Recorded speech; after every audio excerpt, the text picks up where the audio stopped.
এবং আমরা কিন্তু মাছে স্বয়ংসম্পূর্ণ।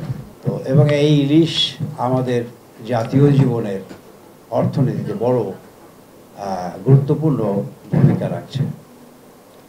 তো এই যে আজকে আমাদের সাফল্য, এই সাফল্য কিন্তু বঙ্গবন্ধু কন্যা শেখ হাসিনার বিচক্ষণ নেতৃত্বেরই ফসল। মাছ চাষের সুফল যেমন গর্ব সহকারে বলে, আবার এই খাতে কোনো চ্যালেঞ্জ আসলে তো নিশ্চয়ই এই মৎস্য মন্ত্রণালয়কেই বলতে হবে।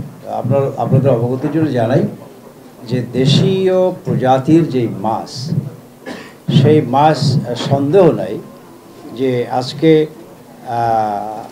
মানে আমাদের একটা চ্যালেঞ্জের মুখেই পড়েছে।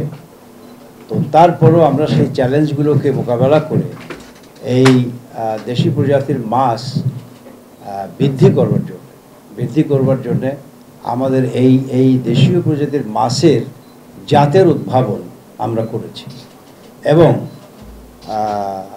এটিকে যেমন কি বলে ওই যে অভয়াশ্রম, তারপর একে মানে এই জাতের বৃদ্ধির জন্য আমাদের এই যে সমস্ত নদী নালা ইত্যাদি আছে সেইগুলোতে আমরা পোনা অবমুক্ত করে থাকি এবং সেই পোনা উন্মুক্ত জলাশয়ও আমরা করি।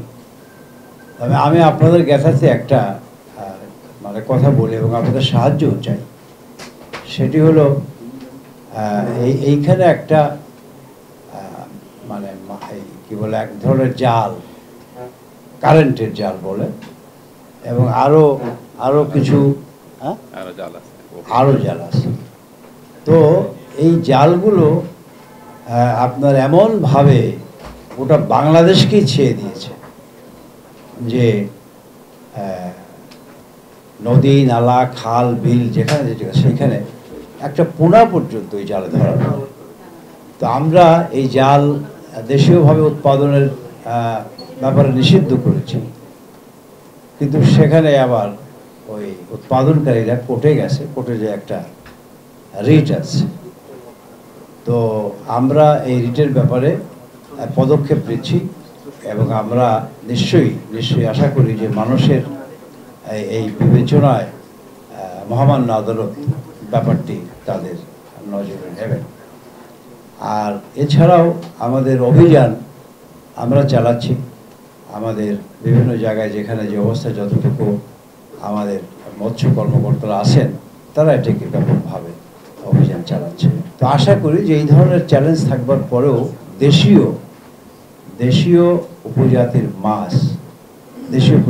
মাছ এগুলো আগের দিনের কাছাকাছি ফিরিয়ে নিতে আমরা সমর্থ। আজকের এই অবস্থায় আমরা দাঁড়িয়েছি, যেটি আমাদের 49.15 লক্ষ মেট্রিক টন। তো এই যে আমাদের 9 থেকে 20 লাখ টনের মতো এই মানে মাছে প্রবৃদ্ধি অর্জন হয়েছে, উৎপাদনে আমরা সক্ষম হয়েছি এবং আমরা কিন্তু মাছে স্বয়ংসম্পূর্ণ এবং ইলিশে আমরা প্রথম, পৃথিবীর মধ্যে আমরা প্রথম। তো এবং এই ইলিশ আমাদের জাতীয় জীবনের অর্থনীতিতে বড় গুরুত্বপূর্ণ ভূমিকা রাখছে।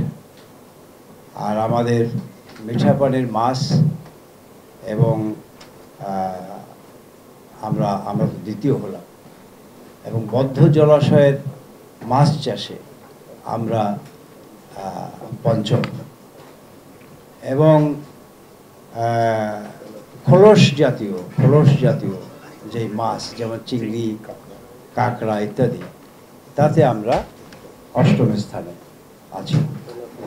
হ্যাঁ, আর তেলাপিয়া আমাদের চতুর্থ, যেটি বঙ্গবন্ধু কন্যা শেখ হাসিনা নিজেও একজন কি বলে যে মাছ চাষি, এবং তা আমরা সকলেই পত্র পত্রিকায় বিভিন্ন সামাজিক মাধ্যমে দেখি যে উনি এই রাষ্ট্র পরিচালনার সাথে সাথে পাশাপাশি এই যে তিনি মাছের চাষাবাদ করেন গণভবনে, এটি আমাদের জন্য বড় একটা অনুপ্রেরণাদায়ক এবং উৎসাহব্যঞ্জক। এবং উনি টুঙ্গিপাড়াও নিজ পৈতৃক জমিতে মাছ চাষ করে আমাকে একদিন বলছিলেন যে আমি 102 টন মাছ পেয়েছি। তো এই যে মানে এই খাতে তার যে দরদ, তার যে অভিব্যক্তি প্রকাশ, তাতে আমরা যারা এই মন্ত্রণালয় বলেন, এই অধিদপ্তরগুলো বলেন, আমরা যারা কাজ করছি, তাতে কোনো সন্দেহই নেই যে আমাদের বড় ধরনের একটা অনুপ্রেরণা এবং উৎসাহ পেয়ে থাকি। তো এই যে আজকে আমাদের সাফল্য, এই সাফল্য কিন্তু বঙ্গবন্ধু কন্যা শেখ হাসিনার বিচক্ষণ নেতৃত্বেরই ফসল। এবং আমরা আজকে আশা করি যে আমাদের এই দেশ মৎস্য খাতে আমরা যে অবস্থানে এখন আছি, ইনশাল্লাহ আমরা আগামী দিনেও যাতে এই রেকর্ড ভঙ্গ করে আমাদের এই খাতকে একটা উল্লেখযোগ্য জায়গায় নিয়ে যেতে পারি, সেই ব্যাপারে আমরা দৃঢ় প্রতিজ্ঞ।